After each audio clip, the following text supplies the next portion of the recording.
Now available, paperback and Kindle Unlimited, ISIS, the main event. It's carnage inside of a steel cage when the goddess next door steps in the squared circle with the beast from the boss in this action-packed all-new ISIS series adventure. Get ISIS, the main event, paperback and Kindle Unlimited today. One of my viewers wanted me to talk about anti-black racism that goes on in mixed martial arts. Now, mixed martial arts is a space that is notoriously been filled with anti-black racists, and it's filled with many white and non-black anti-black racists who have been open about expressing their anti-black racism and continue to make lots of money in the space without any sort of consequences whatsoever. And one of the reasons why there is so much anti-black racism in the space of mixed martial arts is because many of those who participate in mixed martial arts are at the bottom of the athletic marketplace, and they're in the bottom of the athletic marketplace because many of these individuals in and of themselves cannot really compete in a way to, again, be top performers in the worlds of places like boxing or martial arts. So they entered the space of mixed martial arts because this is the only place where they can make any sort of living.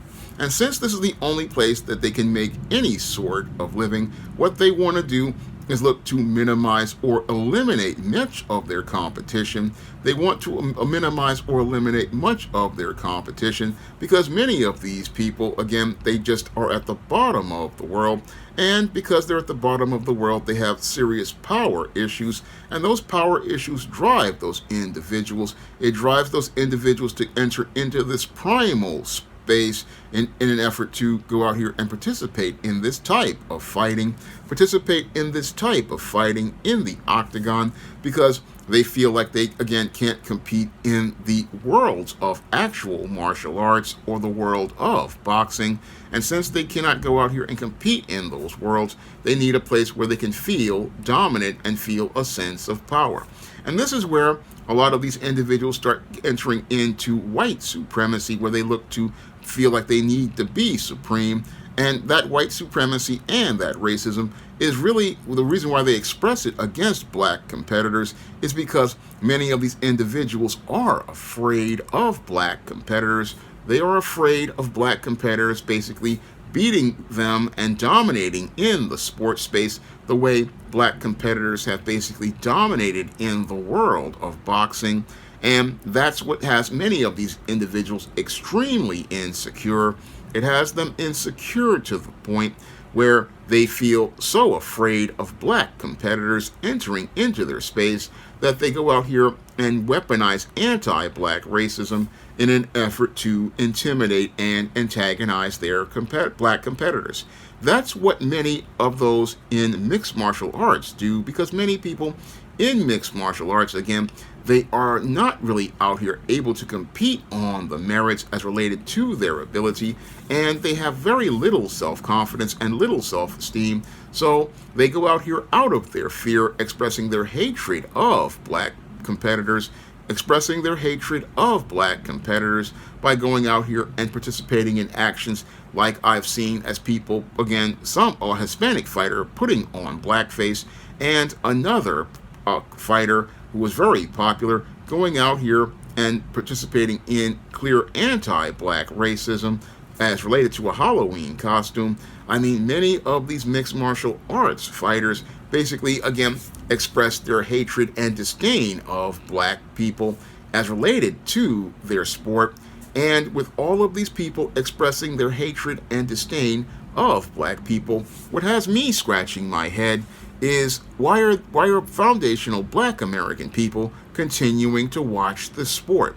I mean, this isn't really a sport as I see it, because it's basically a primal fight where, again, men who feel inferior are going out here and looking to harm another person in order to elevate their social status, and do this due to their lack of self-confidence. And again, part of that lack of self-confidence is what roots their fear and hatred of black competitors.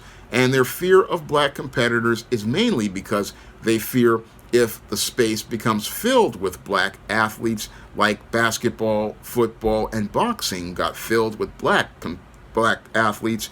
Those athletes will eventually dominate the entire sport and become icons, the way people like Michael Jordan, the late Muhammad Ali, and people like Jerry Rice became household icons in the world of sports.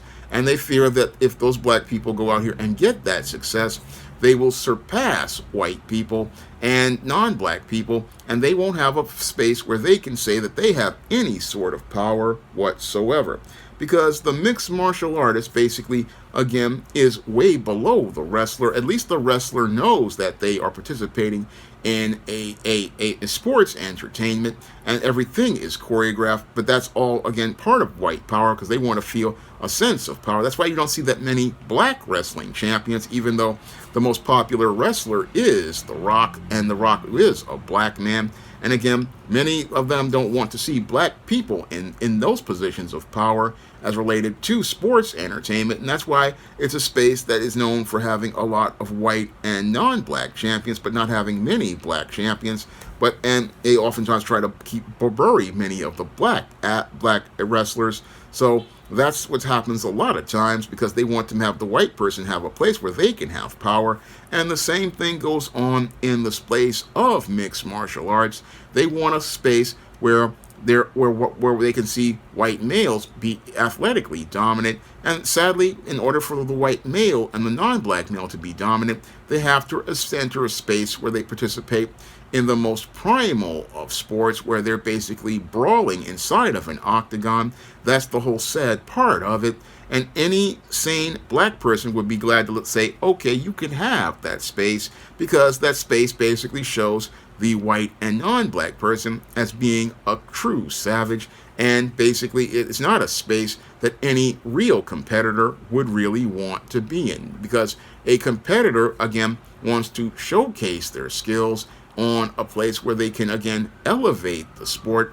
And when it comes to mixed martial arts, there's not really a place to elevate anything. It's just basically a bottom of the world thing. And again, bottom of the world, even below pro wrestling, because mixed martial arts, again, is a place where, again, white supremacists, again, want to maintain their power at the bottom of the sports world. And that's why they go out here and express anti-black racism towards black competitors. They express their anti-black racism towards black competitors because they don't want to compete in that space against black competitors. They don't want to get dominated by black competitors. But the whole thing is, black competitors basically can do better. And anybody who has any sort of talent would rather go out here and do an actual boxing match where they can get bigger paydays, or go out here and do actual martial arts, and then do actual martial arts and go from doing martial arts to competitions to possibly going on to doing things like action movies and stunt work that would pay way more money. I mean, why would a black person want to stay in mixed martial arts and be called an N-word, not only by the competitors, but also by the fans, who basically, a lot of them participate in anti-black racism because they feel inferior about dealing in the presence of actual black athletes. And that's why they go to mixed martial arts, because they don't want to see actual black athletes competing and beating people. No, they want to see a white person beat somebody down in the octagon, because it gives them a sense of power, and gives them a sense of power regarding themselves.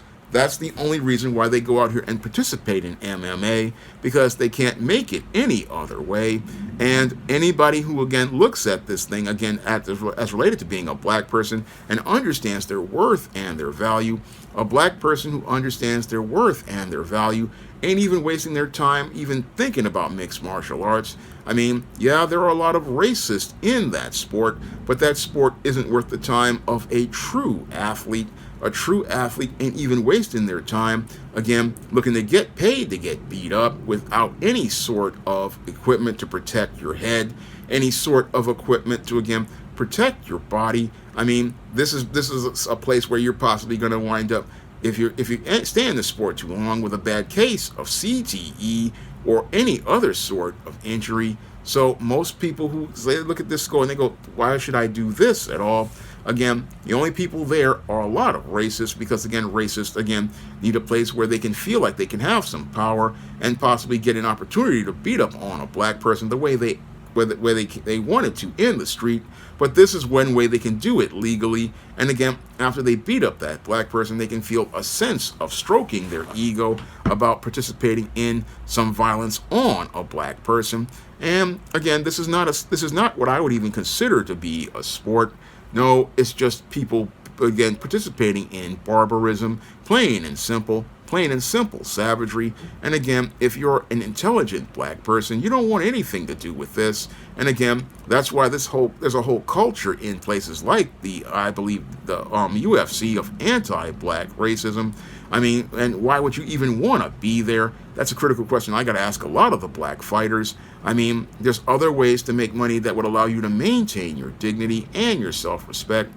Because when I look at the whole culture of mixed martial arts, because the first person to send me a video request for this years ago was a guy who was a veteran, who was a black man, and he wanted me to talk about it. And after I talked about it, I said, why would you even want to be here? Why would you want to be in a space where all these people are just basically expressing their contempt for you and looking for an opportunity to beat up on a black man in order to sate their white inferior or their non-black inferiority complex? Because there's some Hispanics that are in this sport and Asians in this sport who are just as racist. So I just wonder why you would want to be here, and why would any sane person want to be here? I mean, the way you combat this racism is not by stepping into the octagon, but stepping away from the entire business. You step away from the entire business and have nothing to do with it whatsoever. That's the way you combat this type of racism. You combat the racism and culture of mixed martial arts by just moving away from it.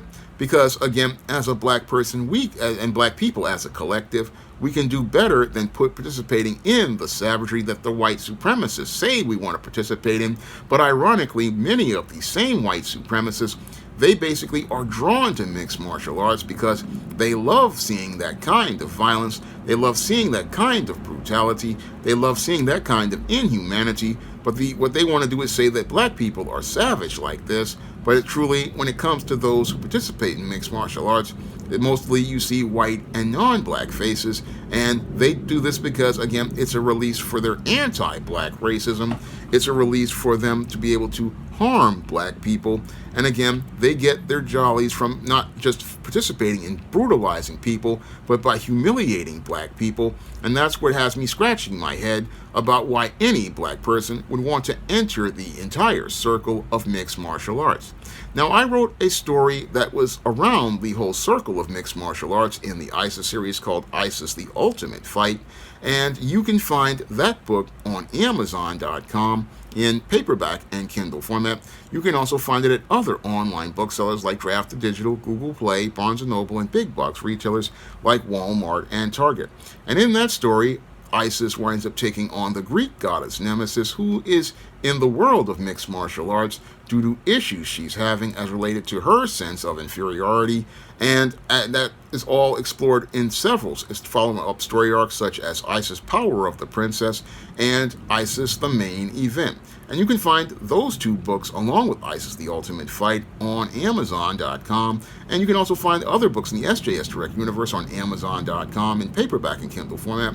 You can also find them at other online booksellers like Draft Digital, Google Play, Barnes & Noble, and big box retailers like Walmart and Target. And if you'd like to see me make more videos talking about various topics, you can send a donation for a minimum of $15 to the PayPal or the Cash App by clicking the links in the description box. And if I know something about that subject, I will make that video for you. That's all I have to say for this video. You can comment, rate, and subscribe. Now available in paperback and Kindle Unlimited, John Haynes, the man with nothing to lose. The man who rules the world runs into the irresistible force of a man with nothing to lose in this action-packed, all-new John Haynes series adventure. Get the regular and variant editions of John Haynes, the man with nothing to lose on Amazon.com today. Support black-owned and black-operated digital broadcast media. www.niceradionetwork.com. Nice Radio Network, broadcasting 24 hours a day, 7 days a week.